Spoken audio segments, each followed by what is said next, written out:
ભરૂચમાં હવા પ્રદૂષણ વધતા જીપીસીબી એક્શન મોડમાં આવ્યું છે. હવા પ્રદૂષણ પર ધ્યાન રાખવા 2 મોબાઈલ વાન તૈયાર કરવામાં આવી છે. સુરત બાદ હવે અંકલેશ્વરમાં 20 દિવસથી આ 2 મોબાઈલ વાન મોનિટરિંગ કરી રહી છે. બંને વાન હવા પ્રદૂષણની માત્રા અને ગુણવત્તાને ચેક કરે છે. બંને મોબાઈલ વાનને પૂનામાં તૈયાર કરવામાં આવી છે, તો એક વાનને સૌરાષ્ટ્ર, ઉત્તર અને મધ્ય ગુજરાતમાં મોકલાઈ છે, જ્યારે બીજી વાન એ આણંદથી લઈ સરીગામ સુધી મોકલવામાં આવી છે, જેઓ હાલ હવામાં વધતા પ્રદૂષણનું મોનિટરિંગ કરી રહ્યા છે.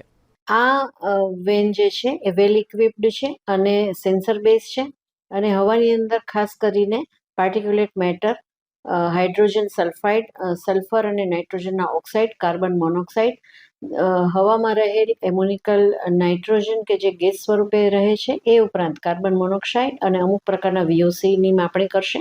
अंकलेश्वर में हमारा मॉनिटरिंग चल रही है पिछले 15 दिनों से.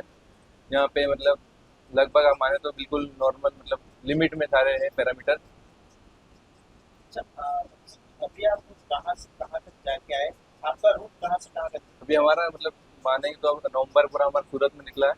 अभी पूरा दिसंबर में हम लोग अंकलेश्वर में रहेंगे. अभी डेली अलग लोकेशन पे हम लोग जा रहे हैं. अभी तक यहाँ पे हम अलग अलग साइट पे अलग कंपनी में जाते हैं डेली. इसके बाद हमारा भरूच का है शेड्यूल जनवरी पूरा.